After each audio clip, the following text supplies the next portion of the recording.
பாய்ந்தோடும் தாமிரபரணி ஆற்றங்கரையில் திருவைகுண்டம் பெரும்பத்தில் 100 ஆண்டுகளுக்கு முன்னர் 1925 டிசம்பர் 26 பிறந்த ஈடு இணையற்ற வாழ்நாள் போராளி, தியாகத்தின் இமயமாம் தகைசால் தமிழர், சின்னஞ்சிறு பிராயத்தில் மாணவனாக வெள்ளையனே வெளியேறு ஆகஸ்ட் புரட்சி இயக்கத்தில் மாணவர்களை திரட்டி போராடி தனது 18ஆம் வயதில் இந்திய கம்யூனிஸ்ட் கட்சியில் தன்னை இணைத்துக் கொண்டு கிளை செயலாளர் முதல் தமிழ்நாடு மாநில செயலாளர், அகில இந்திய அளவிலே கம்யூனிஸ்ட் கட்சியினுடைய முக்கிய நிர்வாக பொறுப்பாளர் எனும் விதத்தில் செங்கொடி ஏந்திய லட்சிய கனலாக, சமரசமற்ற போராளியாக அவர் நடத்திய அந்த துன்பமும் துயரமும் நிறைந்த அடக்குமுறை எதிர்கொண்ட வாழ்க்கையில் 7 ஆண்டு காலம் சிறையில் இருந்தார். 2 ஆண்டு காலம் அவர் தலைமறைவு வாழ்க்கை நடத்திய போது ஒரு கட்டத்தில் காவல்துறையினர் அவரை கண்டுபிடித்து கைது செய்து ஒரு குன்றின் சரிவிலே கொண்டு போய் நிறுத்தி சகிக்க முடியாத, நாம் கற்பனை செய்ய முடியாத சித்திரவதைகளை செய்தனர். அனைத்தையும் தாங்கிக் கொண்டார். அலறவில்லை, கூச்சலிடவில்லை, போதும் என்று சொல்லவில்லை. அது உச்சக்கட்டமாகத்தான் அந்த தாமிரபரணி ஆற்றங்கரை தெற்கு சீமைக்கே உரியவர்களினுடைய அடையாளமாக அடர்ந்த முறுக்கு மீசை அந்த அண்ணன் நல்லகண்ணுடைய முகத்தில் இருந்ததை கண்டு சகிக்காத அந்த கொடிய விலங்குகளை விட மோசமான மனம் படைத்த காவல்துறையினர் அந்த மீசையினுடைய ஒவ்வொரு ரோமத்தையும் பிடுங்கி அதிலே கொண்டாட்டம் நடத்தினார்கள். அவர் வாயாலேயே என்னிடத்திலே சொல்லியிருக்கிறார் எப்படி நடந்தது என்று. சிறை வாழ்க்கையை தவ வாழ்க்கையாக ஏற்றுக்கொண்ட அண்ணன் கம்யூனிஸ்ட் கட்சி நடத்திய அனைத்து போராட்டங்களில் தொழிலாளர் வர்க்கத்தினுடைய, பாட்டாளி வர்க்கத்தினுடைய உரிமை கொடியை உயர்த்தி நடத்திய அத்தனை போராட்டங்களிலும் பங்கேற்றதோடு அவருக்கு பெண் கொடுத்த மாமனார் அந்த திருநெல்வேலி தூத்துக்குடி சீமையில் நடக்கக்கூடாத சாதி கலவரம் மூண்டு அவரது மாமனார் படுத்திருந்த இடத்திலே படுகொலை செய்யப்பட்ட போது அங்கு சென்று மாமனாரின் பூதவுடலுக்கு பக்கத்தில் போய் நிற்காமல் கம்யூனிஸ்ட் கட்சி அறிவித்திருந்த நெல்லை மாவட்டத்தின் பிரிதொரு பகுதியிலே போராட்டத்திலே போய் கலந்து கொண்டவர். அவர் தலை சிறந்த படிப்பாளி. எந்த நிகழ்ச்சிக்கு கலந்து கொண்டு பேசுவதானாலும் அதற்கான அந்த பொருளுக்கான ஆதாரங்களை எத்தனை நூல்கள் உண்டோ அத்தனையும் படித்து சின்ன சின்ன சின்ன குறிப்புகளாக வைத்துக் கொண்டு அதை பார்த்து பேசாமல் அனைவரையும் திகைக்க வைக்கும் விதத்திலே அவரது உரை அமையும். சுதந்திர தமிழீழ விடுதலைக்கு தமிழீழ விடுதலை புலிகள் கொடூரமான இனப்படுகொலையை எதிர்கொள்ள நேர்ந்த காலத்தில் 2008 அக்டோபர் 2ஆம் தேதி இந்திய கம்யூனிஸ்ட் கட்சி மிகப்பெரிய உண்ணாநிலை அறப்போர் நடத்தியதில் கலந்து கொண்டது மட்டுமல்ல, அந்த ஈழத்து இனப்படுகொலையை கண்டித்து தமிழ்நாட்டில் பல பகுதிகளில் நடைபெற்ற கண்டன கூட்டங்கள், உண்ணாநிலை போராட்டங்கள் அனைத்திலும் அண்ணன் நல்லகண்ணு கலந்து கொண்டார். அவர் புரட்சியாளர். புரட்சி என்ற சொல்லுக்கு இலக்கணமாகவே வாழ்ந்தவர். அவர் நெஞ்சில் ஈழத்தில் தமிழனுக்கு தமிழ்நாடு கிடைக்கட்டும் என்ற பேராசை இருந்தது. களத்தில் என்ற புலிகள் மீது அவருக்கு பெரிய மரியாதை இருந்தது. அதை நான் பக்கத்தில் இருந்து அறிந்தவன். அவருடைய உடல் நலனிலே அக்கறை கொண்டு என் எளிய இல்லத்துக்கு, என் கலிங்கப்பட்டி கிராமத்துக்கு 3 முறை வந்த அண்ணன் நல்லக்கண்ணு அவர்கள், என்னை பெற்ற தாய், அவருக்கு என்ன விதமான உணவில் எதை தவிர்க்க வேண்டுமோ அதையெல்லாம் அந்த கட்சி முக்கியஸ்தரிடம் நாங்கள் தெரிந்து கொண்டு அந்த விதத்திலே உணவு படைத்து வீட்டிலேயே நீண்ட நேரம் அவர் இருந்து எவ்வளவு ஒரு ஆறுதலை தந்தார் என்பதும், அவர் 8 வயதில் தாமிரபரணி ஆற்றங்கரையிலே கட்டப்பட்டிருந்த பால திறப்பு விழாவில்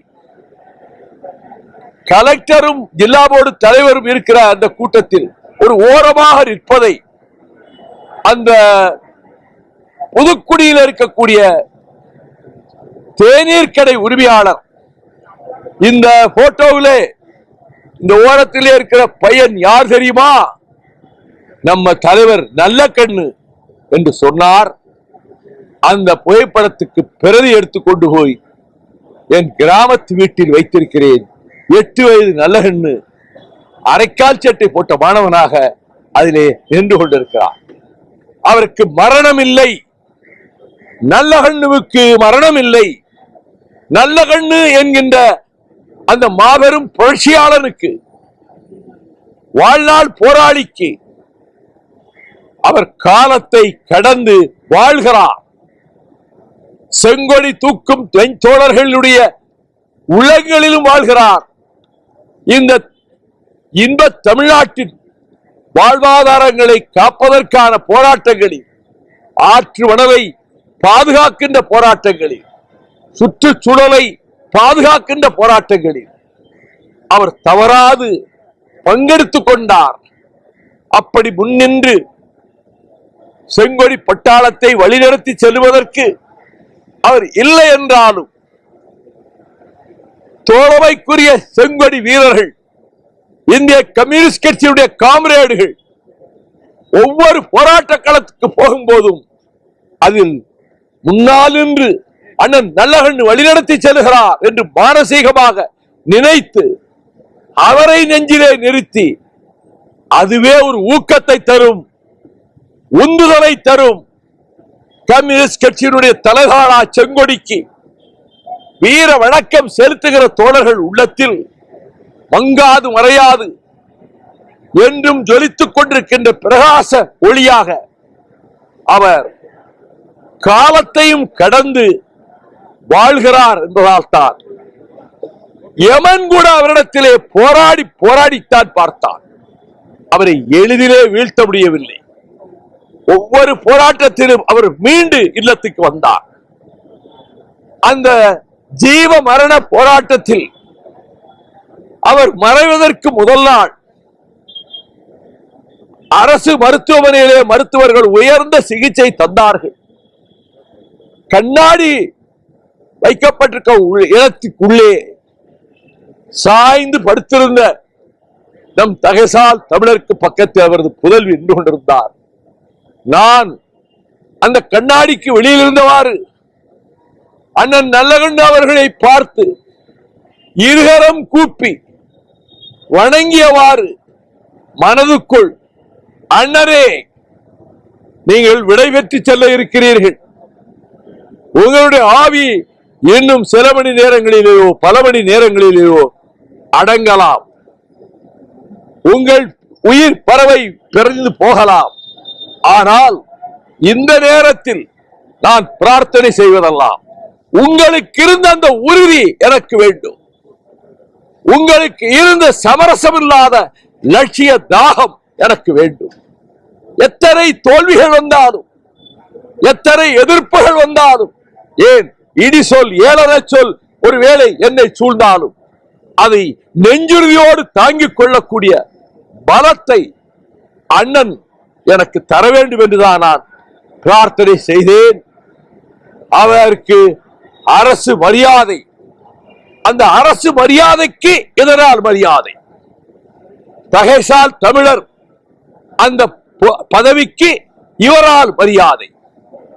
இன்னும் அவருக்கு என்னென்ன சிறப்புகள் செய்ய வேண்டுமோ அதனை தமிழ்நாட்டினுடைய முதலமைச்சர் என் ஆர்வீர் சகோதரர் தளபதி ஸ்டாலின் அவர்கள் திட்டமிட்டு இந்திய கம்யூனிஸ்ட் கட்சியினுடைய தலைவர்களிடம் கலந்து ஆலோசித்து செய்வார். அப்படி செய்யக்கூடிய மனப்பாங்கோடு இருக்கிறார். அண்ணன் நல்லகண்ணுடைய இந்த பிரிவில் வந்து கண்ணீர் சிந்தி மலர்களை சூட்டி அவருக்காக புரட்சி முழக்கம் எழுப்ப எத்தனை எத்தனை எத்தனை கட்சிகள், இந்த தமிழ்நாட்டிலே இருக்கக்கூடிய அரசியல் கட்சிகள் மட்டுமல்ல, பொது நலனில் அக்கறை கொண்டவர்கள் அத்தனை பேரும் இந்த மாமனிதனுடைய மேனியை காணத்தான் வருகிறார்கள்.